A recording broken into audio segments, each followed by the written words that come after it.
Gospel Life. My name is Charity Bygraves, and just to let you know that Gospel Life is a platform for you to promote your events. So if you're a pastor, a minister, a bishop, or a musician, even a singer, we would like to hear from you. If you have any events out there that you would like to promote or to showcase to the world, why don't you give us a call and join us on the Gospel Life.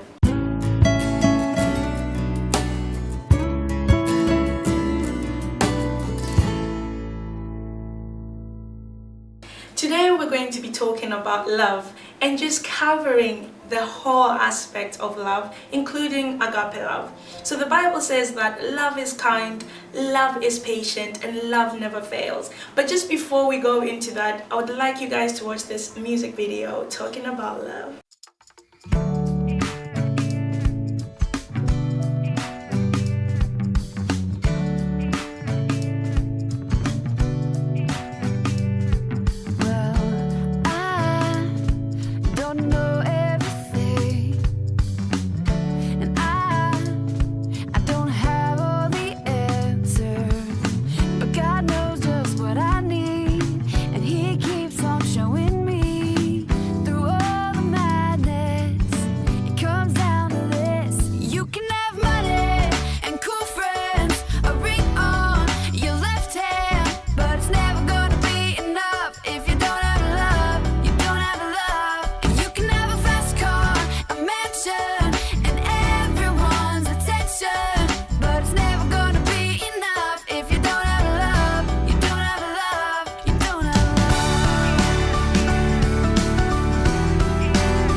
Welcome back to Gospel Life. You just watched a music video talking about love and just showing you how to share love with others and with yourselves. So today in the studio I've got with me Dr. Ngongan, who's going to help us elaborate on this topic of love.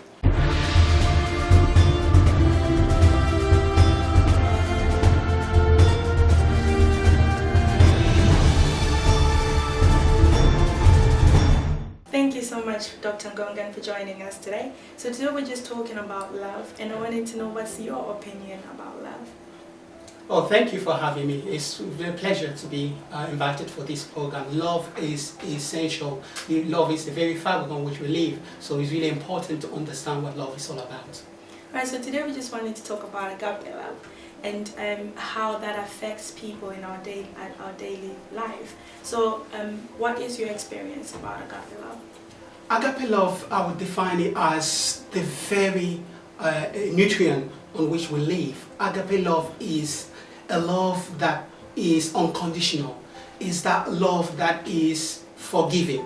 Is that love that is compassionate. And is that love that will go beyond boundary. That is what agape love is all about.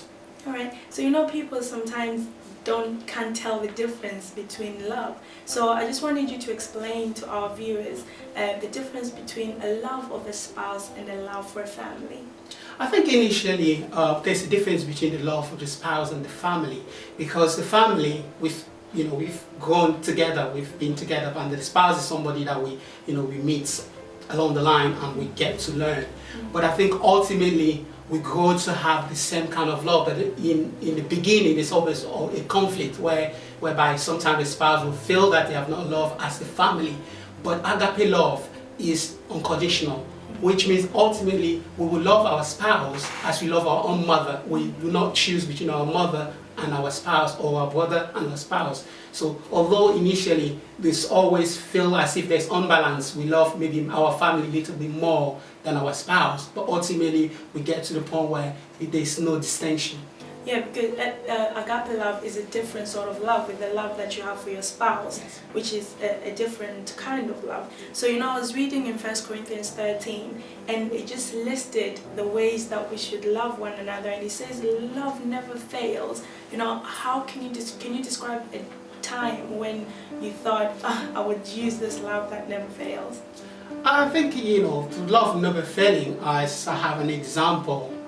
When I was in university days, I was in my final year at university, and I had to sit for an exam.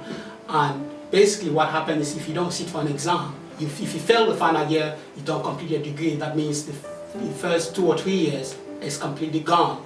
And I happened to be studying with a classmate of mine who fell critically ill at the very day of the test. But because of the love that I had for the person, I had to not think of my future. I decided that the life of the person is at stake. I have to do something about it. I decided to stay with the person until the emergency service could come, and I actually did not sit for the exam. Wow. That's agape love. That is amazing.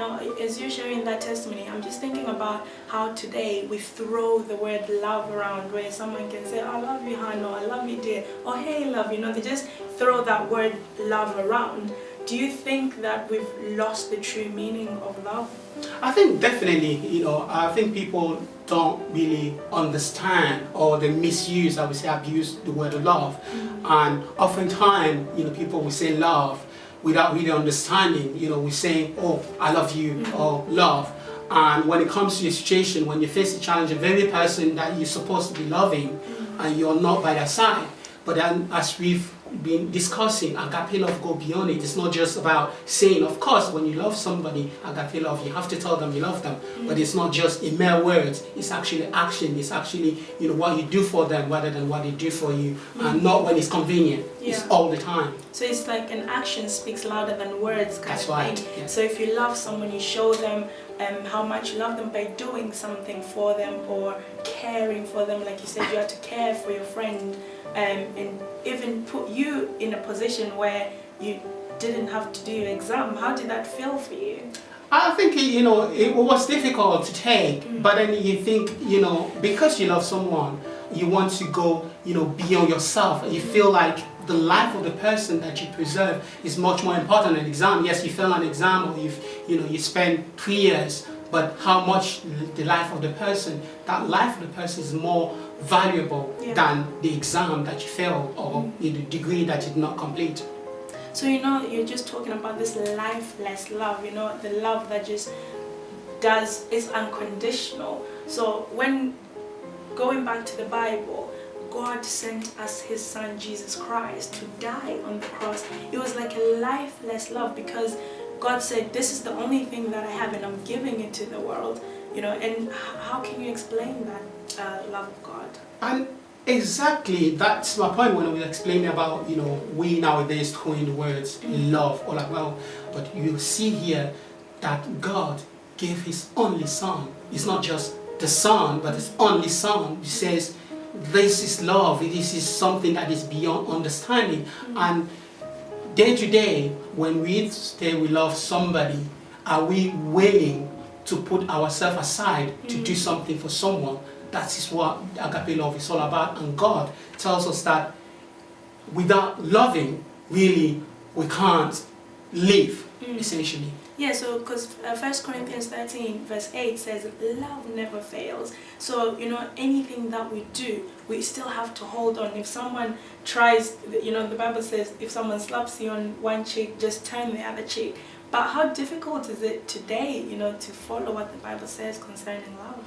I think it can appear challenging, but then you think of the foundation, you think of why God did so, and you think of an example that you've just mentioned, God himself giving his only son. You think if you can hold on to what God is saying, then you can do it. But I'm not suggesting by any means that it's easy, but you can achieve that. And by just, it's step by step, you're not going to get there on one day. But then looking at what you can do for people, for your colleague, for what you're doing for your brother or your sister, if you can extend that, at your place of work or the school, wherever you are, eventually you will get there. But it will be challenging because at times you find that maybe some people will try to abuse you. Yeah. But because you do it with a good intent, you will never waste the opportunity or waste the love that you are giving to somebody. Doctor, there's so much we can talk about concerning love, but just before we go, I want you to look into the camera and just encourage someone out there who might be discouraged and think, I'll never love again, or I don't want to love people because of what they've done to me. So I just want you to encourage someone today and just share your thoughts with them. I would like first of all to say that maybe you have been hurt by one person, or maybe something bad has happened in the past. But I want you to understand that you cannot, condemn everyone just because of one person has done.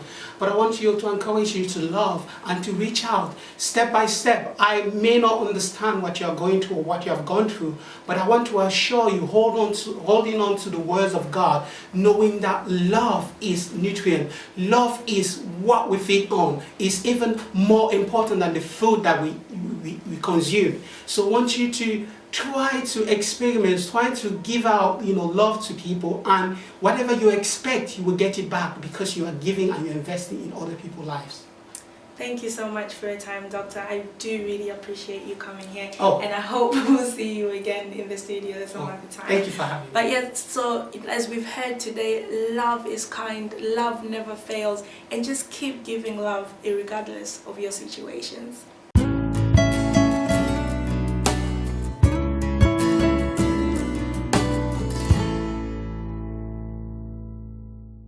So our great team has been going out throughout the city of Manchester and around the UK covering your events. Let's see what some of these things have been.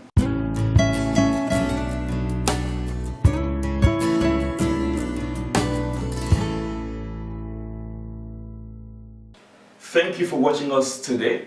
I am Pastor Elvis from Soul ICC Manchester. I'm bringing you this message of love. The key title for our message today is Love, Key to Your Higher Blessing. Love is the fundamental component of our existence. Love determines the level of your anointing, love determines the level of your blessing, and love determines the level of your power. The Bible says that God is love, and we see it that the Bible tells us, for God so loved the world that he gave his only begotten Son, that whoever believes in him will not perish but receive eternal life. I will quickly read from Deuteronomy chapter 28. This will reveal to us the very things that we need to do to unlock our blessings. It says here, if you fully obey the Lord your God and carefully follow his command I give you today, the Lord your God will set you high above all the nations on the earth. all these blessings will come to you and accompany you if you obey the Lord your God. You will be blessed in the city and blessed in the country. The fruit of your womb will be blessed, and the crops of your land, and the young of your livestock, the calves of your herds, and the lamb of your flocks. Your baskets and your kneading through will be blessed. You will be blessed when you come in, and you'll be blessed when you go out. The Lord will grant that your enemy who rise up against you will be defeated before you. They will come at you from one direction, but flee in seven. The Lord will send a blessing on your barns, on everything you put your hand to. The Lord your God will bless you in the land He is giving to you.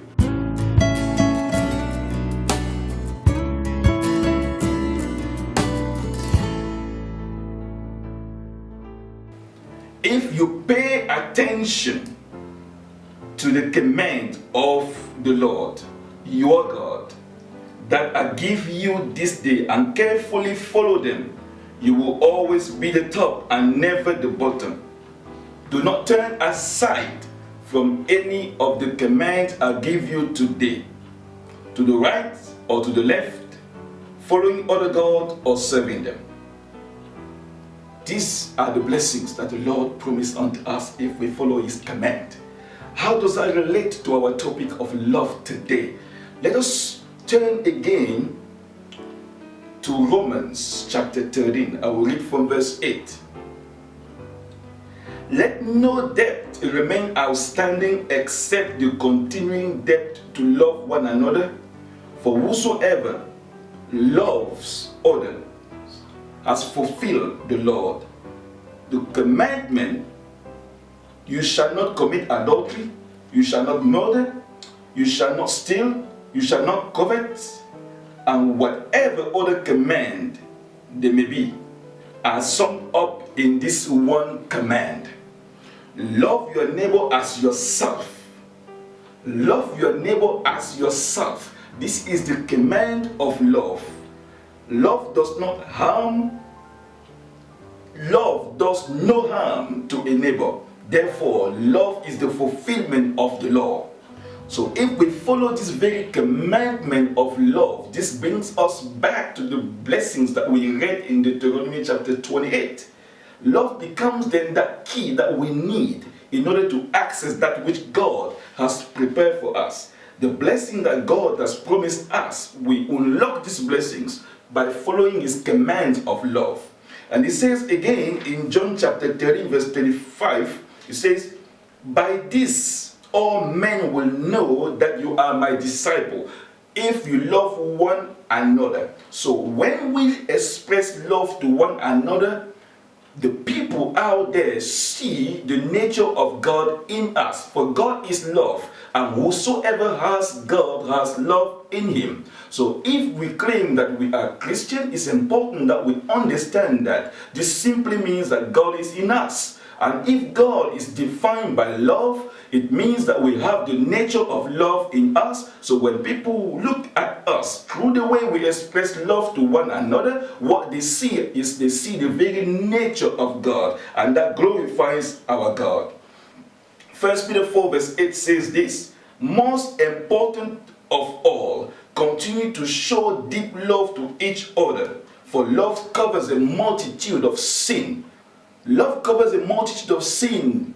Love covers a multitude of sin. This is a key thing we need to understand, that as we express love, this love that we live in by the very nature of God, help us to overcome various temptations, help us to live a good life, a life that glorifies God, and help us to access our blessings.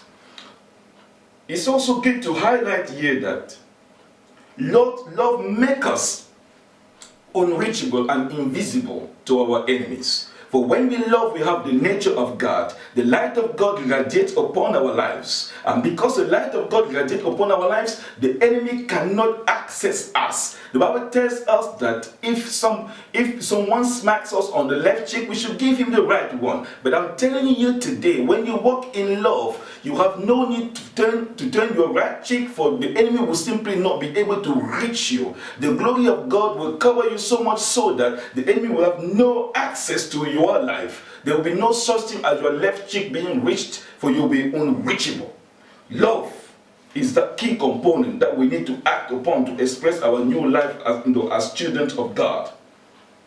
See, the Bible tells us also in the very same John 13, verse 34, that a new commandment I give you today, that ye love one another as I love you, that ye also love one another. It's a command. We have to follow this. We have to follow this commandment of loving one another. One another is very, very important, and this commandment of love helps us to unlock the potential, to unlock that which God has prepared for us. Imagine one moment if we are not working in love, or if we do not love, and suddenly we have access to the most powerful weapon in our armory as Christian. What would we do if somebody just stepped on our toes and we are not happy?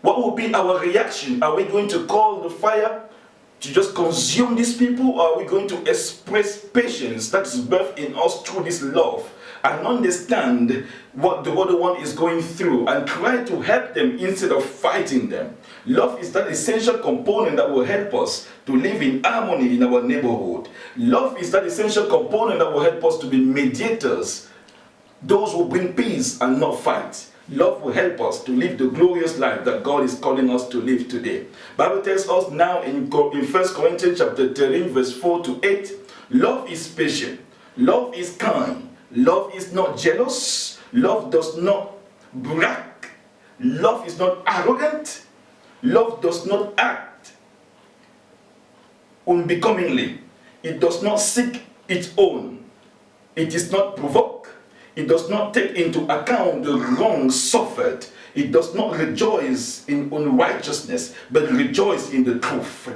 It bears all things, believes all things, hope all things, and endure all things. Love never fails. So this is what we call love. If we live as such, the Bible says that people will know that we are the children of God, that we are the disciples of Jesus Christ. This is the love that we're talking about. That love that never fails. That agape love, that unconditional love. So I'm just inviting us today to understand that the life that God has called us to live is a life that can only be expressed through this love. Why not just make the decision today to love, to follow the command, to love God with all our hearts, and to love our neighbor. This is essential for us to be able to access our full potential, for us to be able to walk in the fullness that God has prepared for us, for us to be able to access all our blessings, the blessings that we listed carefully in Deuteronomy chapter 28. They are ours, but we need to step in through our actions of love. We need to step in as we grow in love. I just want us to just take a step of faith today and repent for wherever we have not expressed love, wherever we have not loved God with all our heart, and wherever we have not loved the neighbor.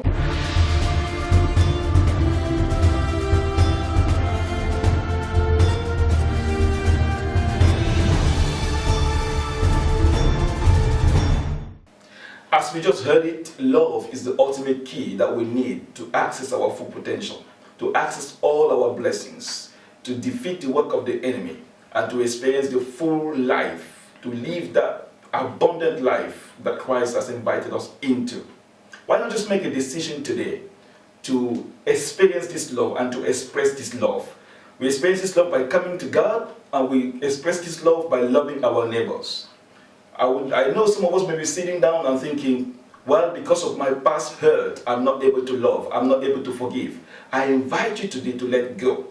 Just let go. Forgive those who have hurt you in the past and express love toward them. Pick your phone right now. Make a call to those people who, in one way or other, you've not been able to forgive over the past years or over the past months. Just express that love toward them. This will release you and will allow you to access your blessings in the Lord.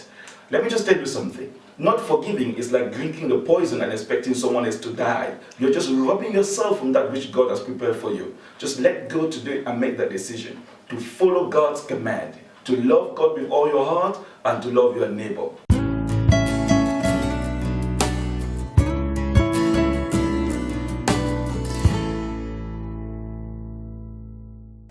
If you have now made that commitment to love God with all your heart and to love your neighbor, I believe that you have now opened the doors for your blessings to come to you.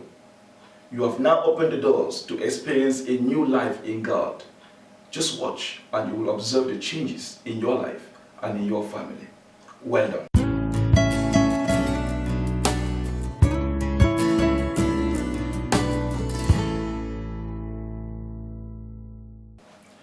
And if you're not born again, I will invite you to join the family of God, where love is the most important thing on the menu.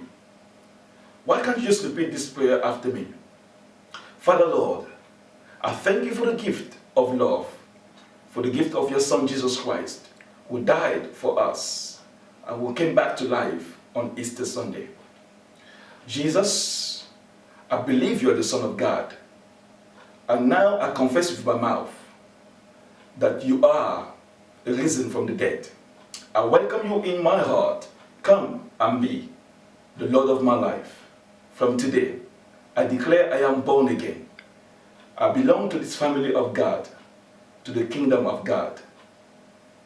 Amen. Thank you for making that decision, and you're welcome in the family of God. Wherever you are in the world, I will advise that you look for a Bible believer church where you'll be assisted in this journey, in your new journey. If you happen to be in the areas of Manchester, we'll also invite you to join us for our Sunday service at 10 a.m. here at Solar CC Manchester. The address is 117 Fairfield Street, M126EL. You can also contact us by email, admin@soulicc.org, or by telephone 0161 660 3924. Thank you.